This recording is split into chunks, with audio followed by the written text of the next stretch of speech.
প্রধানের পর এবার বাঘমুন্ডি গ্রাম পঞ্চায়েতের উপপ্রধানের বিরুদ্ধেও অনাস্থা। শুক্রবার কড়া পুলিশি নিরাপত্তার মধ্যে তৃণমূলের উপপ্রধান জয়দেব সিংহর বিরুদ্ধে অনাস্থা প্রক্রিয়া সম্পন্ন হয়।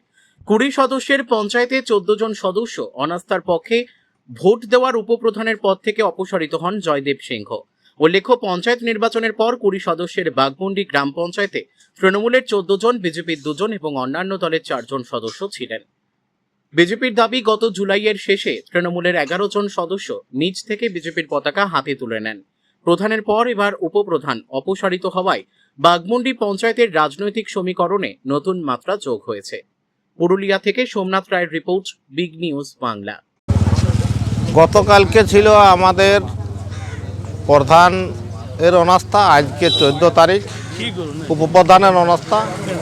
কারণ এখানে প্রত্যেক যে নির্বাচিত 14 জন মেম্বার তারা এক হয়ে ভারতীয় জনতা পার্টির ঝান্ডা হাতে নিয়ে আজ ভারতীয় জনতা পার্টির বোর্ড এখানে গঠন করছে। তার জন্যে অনাস্থা প্রস্তাব।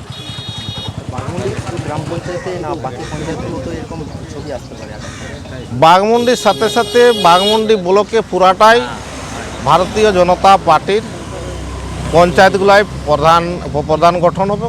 সাথে সাথে আমরা চাইছি যে ব্লকেও এই জনগণ বা নির্বাচিত মেম্বাররা জনগণের স্বার্থে এবং ডেভেলপের স্বার্থে তারা আজ পরিবর্তন চাইছে। যেভাবে পশ্চিমবাংলায় জনগণ পরিবর্তন চাইছিল, সেইভাবে আজ বাঘমুন্ডিতে প্রত্যেকটা জনগণ পরিবর্তন করেছে এবং বিপুল পরিমাণে তারা জনগণ আজ এইখানে বিধায়ককে আশীর্বাদ করিয়েছে। সাধারণ মানুষের প্রচুর সাড়া এখানে, যেহেতু পরিবর্তন তারা নিজেরাই চাইছে আজ পশ্চিমবাংলায়, সেরূপ এই বোর্ড হওয়াতে এইখানে সাধারণ মানুষের প্রচণ্ড উচ্ছ্বাস।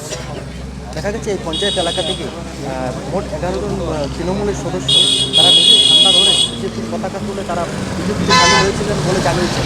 সেই বিষয়ে দেখুন, তারা আজ জনগণের স্বার্থে বা পার্টি বলছি নাই, যে এখানে এলাকার ডেভেলপের স্বার্থে তারা আজ নিজেরাই ঝান্ডা তুলে নিয়েছেন।